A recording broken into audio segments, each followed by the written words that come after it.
ఇక్కడ చూస్తే ఇక్కడ ఒక దయ్యం పట్టిన స్త్రీ కనబడతారు. కనాన్ స్త్రీకి అయితే కుమార్తెకి దయ్యం పట్టిందని వచ్చింది. ఇక్కడైతే ఈ స్త్రీ ఎలా ఉందంట? దయ్యం.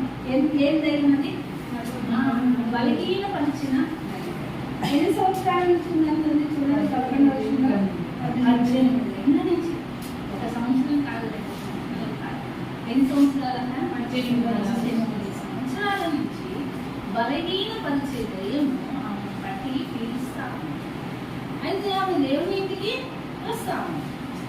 అవును కదా, వచ్చిందండి. ఆయన సమాజ మందిరంలో బోధిస్తున్నప్పుడు అక్కడే ఉంది కానీ బలహీనపరచబడే దయ్యంతో పీడించబడతాము. కానీ ఆ పీడించబడుతున్నానన్న గ్రహింపు ఆమెకి లేకుండా ఉంది. దేవుణ్ణి అడగాలనే ఆలోచన లేకుండా ఉందో, లేకపోతే నా బాధ ఇంతేలే, నాకు వచ్చింది కష్టం ఇంతేలే అనుకొని ఆ దయ్యంతోటే ఉంటా ఉందో, తన జీవనం సాగిస్తా ఉంటుంది కానీ అన్న సైలెంట్గా వచ్చింది పోతుంది, వస్తా పోతా ఉండేమో. కానీ తన అక్కరేంటో, తన సమస్య ఏంటో ఈ స్త్రీ కేట వేసినట్టు వేయలేదన్నమాట. అయితే ఆ దేవుడు ఏం చేస్తా ఉన్నాడు? ఆమె చక్కగా నిలబడలేకపోవడం కూడా ఉంది. ఆ బలహీన పరిచే దైవం వలన ఆమె ఎలా ఉంది? చక్కగా నిలబడలేకపోతా. అందుకే ఏ సామాను చూసి ఏమన్నా ఉన్నాడు? రమ్మని. ఎవరు చూసారు ఆమెని? వేసే. మొదట చూసింది ఎవరు? వేసే చూసారు. ఆమె వస్తుంది కానీ ఆమె వేసుని చూసే విషయంలో బలహీనరాలేదు. అందుకే ఇక్కడ ఆమె తోటి మాట్లాడుతూ ఉన్నాడేమని? అమ్మా, మీ బలహీనత నుండి విడుదల పొంది. ఇప్పుడేమో పిలుస్తున్నాడు? అమ్మా అని పిలుస్తున్నాడు. ఈ కనాన స్త్రీని మత్తయి సువార్త 11వ అధ్యాయం చూసుకున్నాం కదా. మత్తయి సువార్త 15వ అధ్యాయం. మత్తయి సువార్త 15వ అధ్యాయం.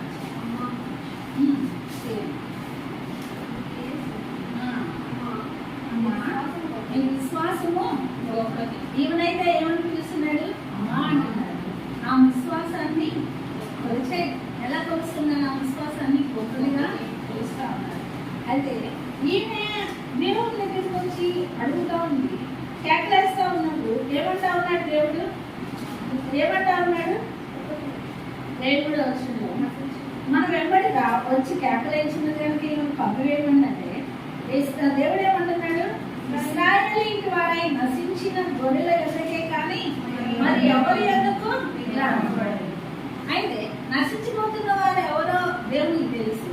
కానీ వీళ్ళ దృష్టిలో ఎలా ఉన్నారన్న? నశించిపోతున్నామని గ్రహింపు కూడా లేకుండా గర్వంలో వారిష్టానుసారంలో వాళ్ళు జీవిస్తున్నారు. అందుకే అంటా ఉన్నారు. అయితే ఇక్కడ దేవుడు ఏమంటా ఉన్నాడు?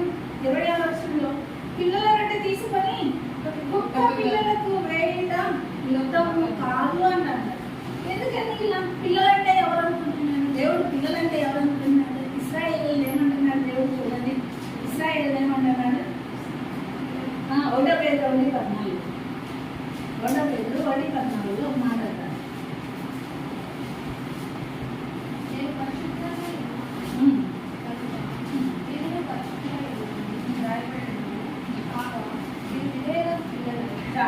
ఎలాంటి పిల్లలన్నా? ఆయన పిల్లలు ఎలాంటి వారు? విధేయులైన పిల్లలు. మళ్ళా ఏమన్నా ఉన్నాడు? ఎఫెసీ 5:1 ప్రియులైన పిల్లలు. ఎఫెసీ 5:1 ఏమన్నా ఉన్నాడు? ప్రియులైన పిల్లలు. అంటే ఆయన పిల్లలు ఎలా ఉంటారు? విధేయులై ఉంటారు, ప్రియులైన వారు. అంతేకాదు రోమా 8:16 ఒక వాక్యం ఉంది చూడండి. రోమా 8:16 ఏముందా? రోమా 8:16 ఏముంది? మనము దేవుని చాలు. ఎవరు మనము? ఎవరిని? దేవుని పిల్లలు. అంటే దేవుడు తన పిల్లల్ని తన పిల్లలుగా చూసుకుంటున్నాడు. ఇశ్రాయేలు అంటే తన స్వర్గం నుంచి కొన్నేటి బిడ్డల్ని తన బిడ్డలుగా అనుకుంటున్నాడు. వాళ్ళు ఎలా ఉంటారని దేవుని ఆశ? విధేయులైన వారిగా ఉంటారు, ప్రియులైన వారిగా ఉంటారు. అయితే యోహాను 1 యోహాను 2:1 కూడా ఏమంటాడంటే నా చిన్న పిల్లలు. వీళ్ళు ఎలాంటి వాళ్ళు? నా పిల్లలు చిన్న పిల్లలు. అంటే తన పిల్లలు అలాంటి వారు. చూడండి 1 యోహాను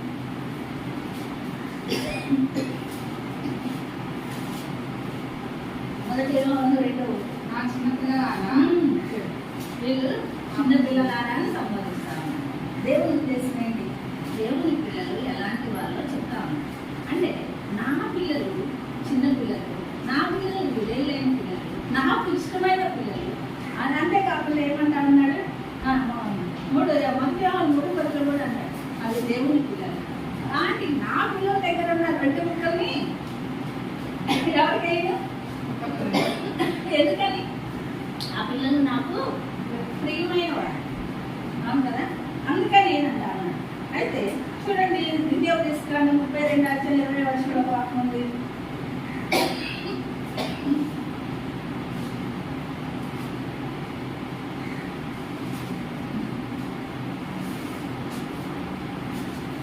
ద్వితీయోపదేశకాండం 32:20 చదవాలి. ఆయన ఎట్లాంటి నేను వారికి విముఖుడనై వారి కరకట స్థితి ఏమవునో చూశాను. వారు మూఢ చిత్తము గలవారు, విశ్వాసం లేని పిల్లలు. వాళ్ళు ఎలా ఉన్నారంట? విశ్వాసం లేని పిల్లలు. అంతేకాదు మధ్యాహ్నం 3:10 కూడా ఏమంటాడండి? అపవాది పిల్లలు. వాళ్ళు ఎలాంటి పిల్లలు? అపవాది పిల్లలుగా ఉన్న పిల్లల్ని, విశ్వాసం లేని పిల్లల్ని, ఆ పిల్లలకి నా పిల్లలు, నా ప్రియులైన పిల్లల దగ్గర ఉన్న 2 ముక్కలు నేను పెడతాను అని దేవుని యొక్క ఉద్దేశం. అవును కదా, దేవుని యొక్క ఉద్దేశం ఏంటి? నా పిల్లల దగ్గర ఉన్న 2 ముక్కలు తీసుకొని కుక్క పిల్లలకి, కుక్క పిల్లలని ఎందుకు సంపాదిస్తా వచ్చాడు? ఆ కుక్క పిల్లలు ఏం చేస్తామని నేను చూడండి, వాక్యంలో కుక్కలు ఏం చేస్తాయన్నా, కుక్క చూడండి, దాన్ని చూడండి ఏమన్నారు, సామెతలు 26:11 వాక్యం. కుక్క యొక్క స్వభావం చూస్తే ఏం చేస్తారు? సామెతలు 26:11 కుక్క స్వభావం అంటే మరలా కనుగొచ్చు మూర్ఖుడు కక్కిన దానికి తిరిగి కుక్కతో కక్కిన దాన్ని తిరిగి తినేదానితో సమానం. కుక్క ఏం చేస్తుంది? ఎందుకు కుక్కతో పోల్చాడు? అలాంటి స్వభావం, ఎంత చెప్పినా వినని వారని, కక్కిన దాన్ని తినే స్వభావం, అలాంటి స్వభావం. అందుకే కాదు, కీర్తన 59:6 కూడా ఉంది వాక్యమని, కుక్క వలె మొరుగుచూ ఉంటారు.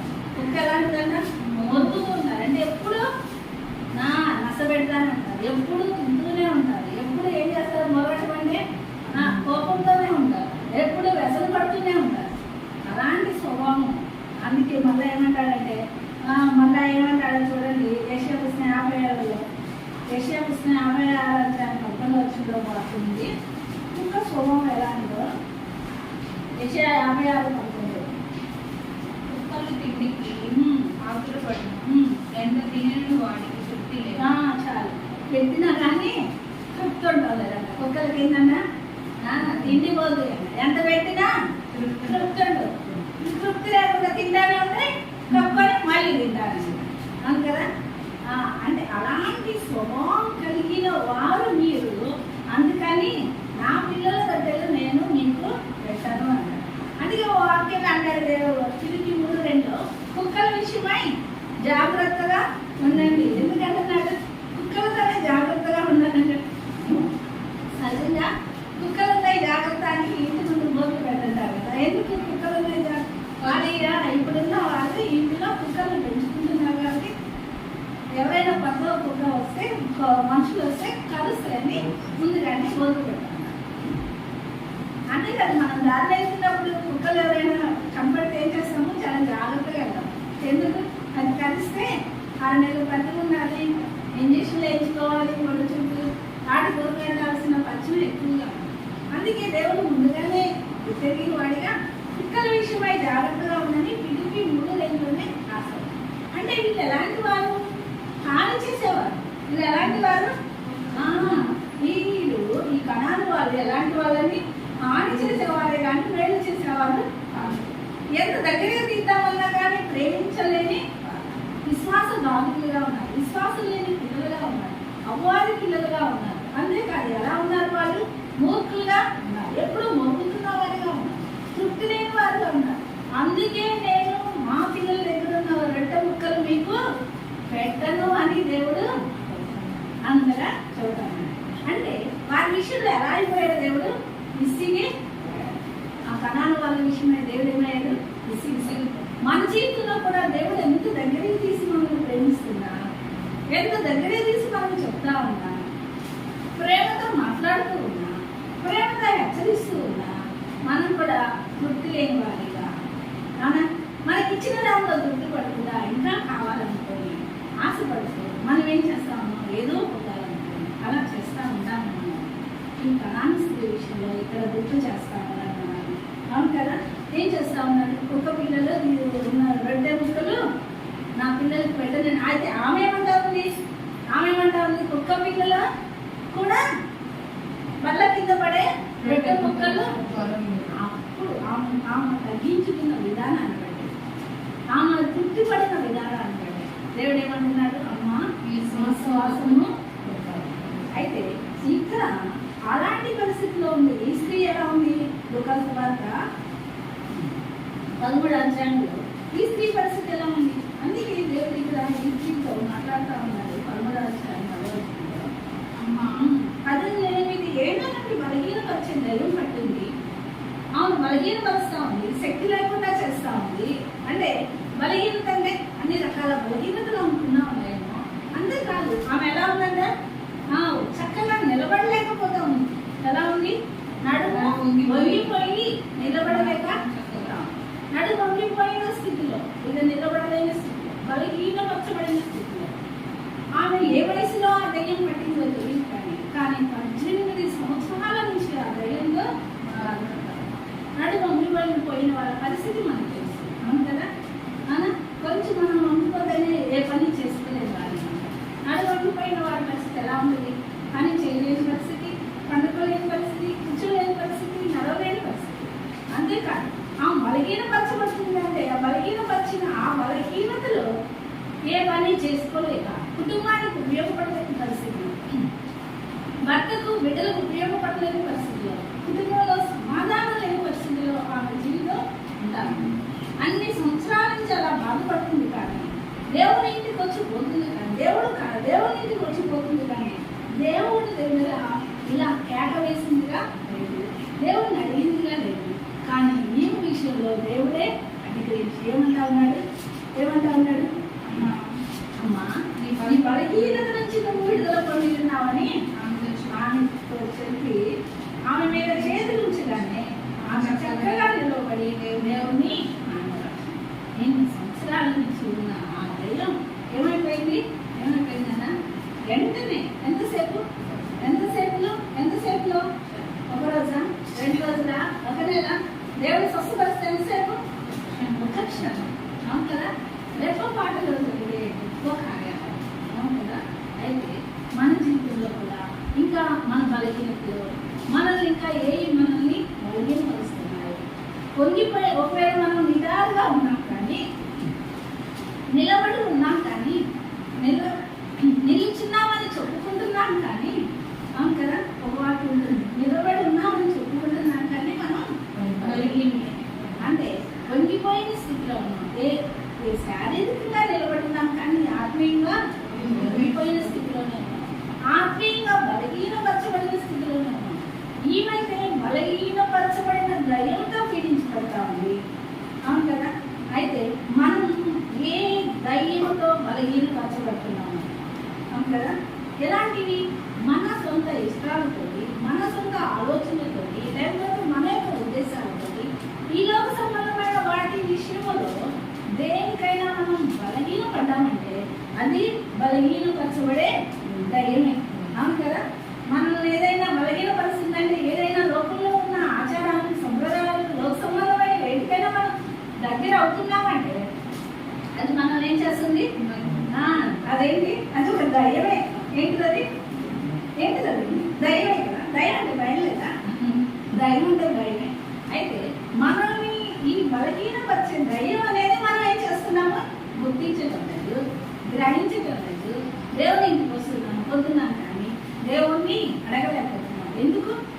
పైకి నిలబడి ఉన్నాం కాబట్టి, నిలిచున్నాం కాబట్టి, ఆత్మీయంగా వంగిపోతున్నామన్న గ్రహింపు కూడా లేని స్థితిలో మనం జీవితాన్ని అయితే దేవుడు ఏమంటా ఉన్నాడంటే మనతో మాట్లాడుతూ ఉన్నాడు. ఏమని? ఆ స్త్రీతో చెప్పాడు కదా, ఆ స్త్రీతో, అమ్మా నీ విశ్వాసము గొప్పది, ఆ విశ్వాసము గొప్పదంటారు. మన విశ్వాసం అలాంటిది. దేవుడు మన విశ్వాసాన్ని కొలిస్తే గొప్పదనేది ఎప్పుడన్నా మనం కూడా అంటాం కదా. అది ఎవరైనా కొంచెం పెట్టారనుకో, కొంచెం పెట్టిందన్న, ఎక్కువ పెడితే చాలా పెట్టిందంట, అవును కదా. ఎవరినైనా ఏదైనా ఇవ్వాలనుకున్నానుకో కొలిచి కరెక్ట్గా ఇచ్చింది అనుకున్నాను, అవును కదా, అనుకుంటాం మనం. అంటే ఏదైనా ఇచ్చే విషయంలో, ఎవరికైనా పెట్టే విషయంలో మనం ఇలా కొలతలేసుకుంటాం. దేవుడు కూడా మన విశ్వాసాన్ని ఏం చేస్తా ఉన్నారు? కొలతలేస్తా అంటున్నారు. అంతేకాదు మన అన్నచుకున్నట్టు పోయిన ఐస్కెల్తో ఆ నడకను కొలతలేస్తా ఉన్నారు. 2 మూరలు 1000 మూరలని అలా కొలతలేసి తన యొక్క జీవిత విధానంలో తన యొక్క అనుభవాన్ని, విశ్వాస పరిమాణాన్ని లెక్కిస్తా ఉన్నారు. మనం ఆ విశ్వాసాన్ని కూడా పరిణామాన్ని లెక్కిస్తా ఉన్నప్పుడు ఆ విశ్వాసాన్ని లెక్కించిన దేవుడు, ఒక అన్యరాల విశ్వాసాన్ని లెక్కించిన దేవుడు, విశ్వాసులా చెప్పుకుంటున్న మన విశ్వాసాన్ని లెక్కిస్తే ఎంతో ఉంది. దేవుడు మన గురించి చూసి అమ్మా నీ విశ్వాసం గొప్పది అని మన గురించి సాక్ష్యం ఇవ్వగలరా? దేవుడే మన గురించి సాక్ష్యం ఇచ్చాడు కదా. మన గురించి సాక్ష్యం ఇచ్చే అనుభవంలో మనం ఉన్నామా? దేవుడు మన గురించి సాక్ష్యం ఇచ్చే అనుభవంలో మనం ఉండాలని దేవుని యొక్క ఉద్దేశం. అందుకే యోబు గురించి దేవుడు సాక్ష్యం ఇస్తా ఉన్నాడు. ఈ కనాన్ స్త్రీ గురించి సాక్ష్యం ఇస్తా వచ్చాడు. బైబిల్లో ఎంతమంది గురించి సాక్ష్యం ఇస్తా వచ్చాడు. అయితే ఇప్పటి కాలంలో తమ స్వరక్తం నుంచి కొన్నటి సంఘంలో చేర్చబడిన తన బిడ్డల విషయంలో కూడా సాక్ష్యం ఇవ్వాలని దేవుని యొక్క ఉద్దేశం. అవును కదా. మరి నా గురించి ఎలాంటి సాక్ష్యం ఇవ్వబోతున్నారో దేవుడు, నీ గురించి ఎలాంటి సాక్ష్యం ఇవ్వబోతున్నారో, నీ విశ్వాసము గొప్పది అని. అయితే ఈమె బలహీనత నుంచి విడిపించిన దేవుడు ఒకవేళ ఇప్పటి వరకు మన జీవితంలో ఎలాంటి బలహీనతలు ఉన్నాయో, ఎలాంటి బలహీనతలు, దయ్యం బట్టి విడిపించబడలేని స్థితిలో 18 సంవత్సరాల నుంచి ఆ స్త్రీ ఎలా ఉందో, మనం కూడా 8 సంవత్సరాల నుంచి ఎలాంటి బలహీనతలకి ఉన్నాము. ఆ బలహీనతల నుంచి బయటకు రాలేకపోతా ఉన్నాను. ఎలాంటి బలహీనతలు? మన ఈ లోక సంబంధమైన కుల కట్టుబాట్లైనా, కుల ఆచారాలైనా, కుల సంబంధమైన ఇహలోక సంబంధమైన ఏమైనా సరే అలాంటివి మనల్ని బలహీనపరుస్తూ ఉన్నాయి. అంతేకాదు దేవుని ఇంటికి వస్తూ, దేవుని సన్నిధికి వస్తూ పోతూ, దేవుని యొక్క ఆజ్ఞానుసారం నడుచుకోకుండా, దేవుడు ఏదైతే బోధిస్తున్నాడో దాని ప్రకారం నడుచుకోకుండా, ఆ వాక్యానుసారం లోబడకుండా, దేవుని భయభక్తులు లేకుండా మన ఇష్టానుసారం మనం జీవిస్తూ ఉంటే అది కూడా బలహీనపరిచే దయమే మనల్ని పట్టింది. ఆ స్త్రీకి అయితే 18 సంవత్సరాలే, మన జీవితంలో 8 సంవత్సరాల నుంచి అదైనా అందుకే నిలబడలేకపోతాం. అందుకే విశ్వాసంలో స్థిరంగా ఉండలేకపోతాం, జారిపోతాము. అవును కదా. ఏమైతే ఎలా ఉందంటే వండిపోయి నిలబడలేకపోతాం. మనం కదా పైకి నిలబడ్డామని చెబుతున్నాం, కానీ మనం కదా వండిపోయాము, నిలబడలేని స్థితిలో, దేవునిలో నిలబడలేని స్థితిలో, ప్రాంతంలో నిలబడలేని స్థితిలో, దేవుని సమాసంలో నిలబడలేని స్థితిలో, దేవునికి ఇచ్చే విషయంలో స్థిరంగా ఉంటే ఉండలేని స్థితి, నిలబడలేని స్థితిలో. అవును కదా. దేవుని అనేక ఆత్మల రక్షణ కోసం ప్రార్థించే విషయంలో నిలబడలేని స్థితి. ప్రతి ఒక్క విషయంలో మనం బలహీనపరచబడిన దైవం చేతిలోనే ఉంది. అవును కదా. ఇప్పుడు కాదులే కొద్దిసేపు వాళ్ళు ప్రార్థన చేసుకున్నాం, ఇప్పుడు కాదులే తర్వాత చేసుకున్నాం. అవును కదా. మన ఇష్టాలను తీర్చుకోవడానికి ఎంత సమయమైనా వెచ్చించగలుగుతున్నాం, కానీ దేవుని సన్నిధిలో గడిపే విషయంలో వెచ్చించలేక జగా ఉన్నాం. అందుకే ఈ బలహీనపరచబడే దెయ్యం ఏం చేస్తా ఉంది? పీడిస్తా ఉంది. అదే అందుకే చూడండి, ఇర్మియా పుస్తకం 5వ అధ్యాయం 6వ వచనంలో రాస్తుంది.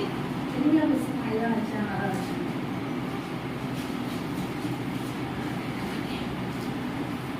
వారు తిరుగుబాటు చేసి బాగా విశ్వాసఘాతకులయ్యే కనుక వీళ్ళ విశ్వాసాన్ని ఎలా కొలుస్తూ ఉన్నారు లేదు? వాళ్ళ విశ్వాసం ఎలాంటిదన్నా, ఇశ్రాయేలీయులైతే విశ్వాస ఘాతకులుగా ఉన్నారు. ఎంత చేసినా అంటారు చూడండి, నేను ఎంత బాగా చూసినా వాళ్ళ మీద వాళ్ళు విశ్వాసఘాతకులుగా ఉన్నారని అంటారా లేదా? మన చుట్టూ ఉన్న వాళ్ళ విషయంలో అంటామా లేదా? వాళ్ళకి విశ్వాసం లేదు, నేను అంత చెప్పినా నా మీద తిరుగుబాటు చేస్తా ఉంటారని. అలాంటి వీళ్ళు కూడా విశ్వాస ఘాతకులుగా ఉంటా ఉన్నారు.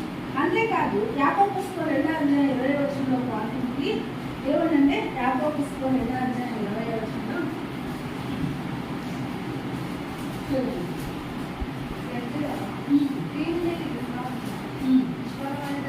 చాలు చాలు. ఎలాంటి విశ్వాసం అంటే ఇది క్రియలు లేని విశ్వాసం. ఇలాంటి క్రియలు లేని విశ్వాసము, అంతేకాకుండా నిష్ఫలమైన విశ్వాసం అది. మత్తయి సువార్తలో అంటాడు 8:26 అల్ప విశ్వాసం ఉంటారు. ఎలాంటి విశ్వాసము? అల్ప విశ్వాసం. అంటే విశ్వాసాన్ని కొలత వేస్తే ఆ విశ్వాసాన్ని అయితే అమ్మా నీ విశ్వాసం గొప్పదన్నారు, కానీ మన విశ్వాసాన్ని కొలత వేస్తే ఏ విశ్వాసులుగా ఉన్నామో మనల్ని సరి చేసుకునే దేవుడి సమయం ఇస్తావచ్చు. ఏమంటా ఉన్నాడు? విశ్వాస రాజులు అంటున్నాడు, అల్ప విశ్వాసులు అంటున్నాడు. మళ్ళా ఏమంటున్నాడు? క్రియలు లేని విశ్వాసం. అంటే క్రియలు లేని నిష్ఫలమైన విశ్వాసం, పనికిరాని విశ్వాసం.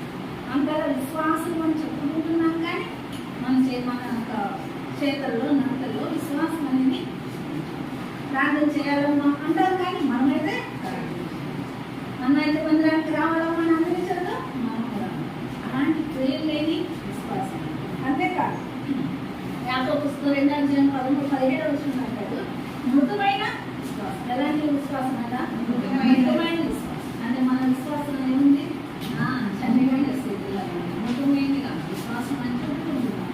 మన విశ్వాసం మృదుమైనదిగా అనుకోవాలి. అంతేకాదు 1 కొరింథీ 15:14 అంటున్నారు. చూడండి, 1 కొరింథీ 15:14 ఏంటి? 1 కొరింథీ 15:14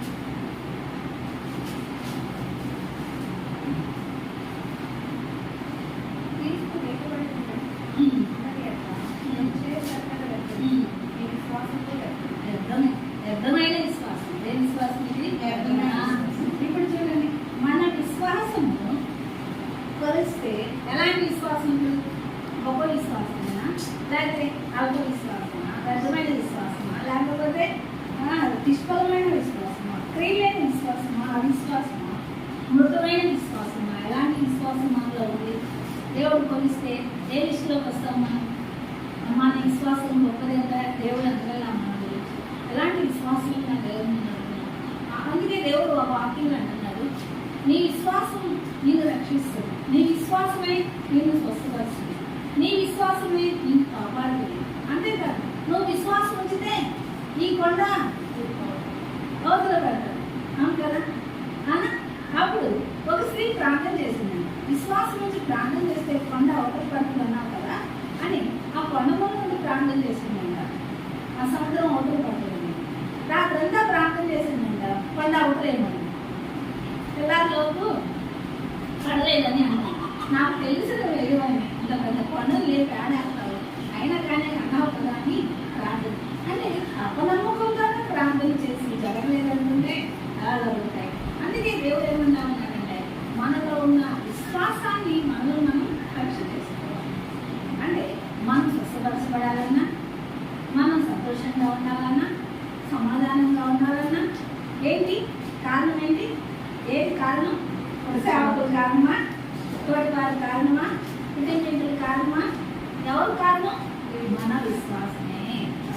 మన దేవుని ఏంటంటే విశ్వాసమే మనల్ని కాపాడాలి. అవును కదా? అందుకని మనం ప్రతి క్షణం పరీక్ష చేసుకోవాలి. ఎలా? నేను ఇలాంటి పరిస్థితుల్లో నడుచుకుంటా వెళ్ళేటప్పుడు కానీ, మనం పనిలో ఉన్నప్పుడు కానీ, ఎక్కడికి వెళ్తున్నా, ఎలాంటివి చూస్తున్నాం, ఎలాంటి ఆలోచిస్తున్నాం, ఎలా మొదలుపెడుతున్నాం, ఎలా దేవుని కొరకు నమ్మకంగా ఉన్నామని మన నడకల్ని, మన ఆలోచనల్ని, మన కదలికలన్నీ అన్ని పరీక్ష చేసుకుంటూ దేవునికి అప్పగించుకునే వారంగా ఉండాలి. మన విశ్వాసాన్ని మనలో మనమే సరి చేసుకుంటూ గొప్పది చేసుకోవాలని దేవుని యొక్క ఉద్దేశం. అందుకే కొలస్సీ 2:5 స్థిరమైన విశ్వాసం. ఒకవేళ స్థిరమైన విశ్వాసం ఉంటే దేవుడు ఇంకా దేవుని కొరకు ఏంటి? స్థిరమైన విశ్వాసం కలిగి ఉండాలంట అన్నాడు. 1 కొరింథీ 13:2 పరిపూర్ణ విశ్వాసం కావాలంట అన్నాడు. యోధా 20వ అంటా అన్నాడు. చూడండి, పరిశుద్ధమైన విశ్వాసం. ఇప్పుడు ఎలాంటి విశ్వాసం కావాలి? స్థిరమైన విశ్వాసం, పరిశుద్ధమైన విశ్వాసం, గొప్ప విశ్వాసం. కదా? ఎలాంటి విశ్వాసం కలిగి తనకున్న గొప్ప విశ్వాసం ద్వారా ఒక కణాన్ని అంటే ఒక అన్నిరాలు ఏమైంది ఇప్పుడు తన ప్రార్థనకి జవాబు పొందింది. అన్నిరాలు ధన్యురాలైంది. ఏమైంది? ధన్యురాలైందిరా. ఏమైంది? ఒక అన్నిరాలే ధన్యురాలైతే తన ఒక్క విశ్వాసం ద్వారా దేవుని బిడ్డలు మనం చెప్పుకుంటున్న మన విశ్వాసం ద్వారా ధన్యులం కాలేమా అంటే మనం ధన్యులను అవ్వాలంటే కొలత ఏముంది అక్కడ? ఏం పంచబడుతుంది? మన విశ్వాసమే. మన విశ్వాసాన్ని బట్టే మనకి అవును కదా. అందుకని మన విశ్వాసాన్ని బట్టి దేవుడు మన పక్షాన కార్యాలు చేస్తాడు అనేది ఇక్కడ దేవుడు తెలియపరుస్తాడు. అయితే ఈ స్త్రీ విషయంలో కనికరం కలిగిన దేవుడు అవునా, ఆమె ఏం చేశాడు? బాగు చేశాడు. ఒకేలా దేవుడు ఇంటికి వచ్చి దేవుడు నిన్ను చూసి నిన్ను బాగు చేయాలని, నిన్ను చక్కగా నిలబెట్టాలని, పొంగిపోయిన స్థితి నుంచి లేపాలని. ఒకవేళ ఆ 18 సంవత్సరాల నుంచి బలహీనపరచబడే దెయ్యం చేత పీడించబడుతున్న ఆమెకు విడుదలించినట్టు మనల్ని కూడా విడుదల చేయాలని. మనకున్న పరిస్థితుల నుంచి, ఎలాంటి పరిస్థితులు? ఆర్థిక పరిస్థితులు, అనారోగ్య పరిస్థితులు, మనల్ని కృపతీసే పరిస్థితులు, అసమాధాన పరిస్థితులు, నమ్మలేని పరిస్థితులు, అవునా, మనల్ని ఇబ్బంది పెట్టే పరిస్థితులు, మనల్ని ఎలాంటి పరిస్థితులు అవన్నీ మనల్ని బలహీనపరుస్తున్నాయి. ఆ పరిస్థితులు మనం కృపతీస్తా ఉన్నాయి. ఆ పరిస్థితులు మనం లేవనెత్తడం లేదు. ఆ పరిస్థితులు మనం సంతోషంగా ఉంచడం లేదు. ఆ పరిస్థితులు మనల్ని సమాధానంగా ఉంచడం లేదు. ఆ పరిస్థితులన్నీ మనల్ని ఎప్పుడు ఏం చేస్తా ఉన్నాయి? నీకెంత విశ్వాసము, నీ విశ్వాసం ఏమైంది అని, నువ్వు నిజంగా విశ్వాసం అయితే నీకెందుకు ఇలా జరుగుతుంది అని మనల్ని మనం ప్రశ్నిస్తూ ఉన్నాయి. అలాంటి ప్రశ్నలన్నిటికీ జవాబు మన విశ్వాసాన్ని ఇంకా ఏం చేసుకోవాలి? స్థిరంగా ఉంచుకోవాలి, దృఢంగా ఉంచుకోవాలి, అవును కదా, పరిశుద్ధంగా ఉంచుకోవాలి. అయితే వాటన్నింటిలో నుంచి బయటకు రావాలనే దేవుడు కోరుకుంటున్నాడు. అందుకని విశ్వాసాన్ని కలగరేస్తాడు. ఏం కలగరేస్తున్నాడు?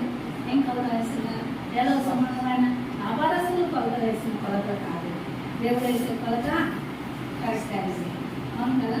అందుకని దేవుని కొలత మనం నమ్మకంగా ఉంది. ఆ పరిస్థితిలో నుంచి ఆ స్త్రీని, ఆ బలహీనపరచబడే దయ్యం పడిన ఆ స్త్రీని బయటికి తెచ్చినట్టు మన చుట్టూ ఉన్న ఈ పరిస్థితుల్లో నుంచి కూడా బయటికి తీసుకురావడానికి దేవుడు చూస్తున్నాడు. ఆమెను చూసిన దేవుడు నేను చూస్తాడా? సమాజ మందిరంలో సంకూర్చబడిన ఆ మనుషుల మధ్య ఎక్కడో మారుమూలన వంగిపోయిన స్థితిలో, బలహీనపరచబడిన స్థితిలో, అవునా, నెమ్మది లేకుండా కృంగిపోయిన స్థితిలో ఒక ప్రక్కన కూర్చున్న ఆ స్త్రీని చూసిన దేవుడు, ఇది నిన్ను నన్ను నీ విశ్వాసాన్ని నా విశ్వాసాన్ని కొలతవేస్తున్నాడు. మన పక్షాన మనకున్న ఈ సమస్యలన్నీ వినిపించి మనం నిలబెట్టాలని, స్థిరంగా ఉంచాలని నేను చూస్తున్నాడు. అందుకని దేవుడు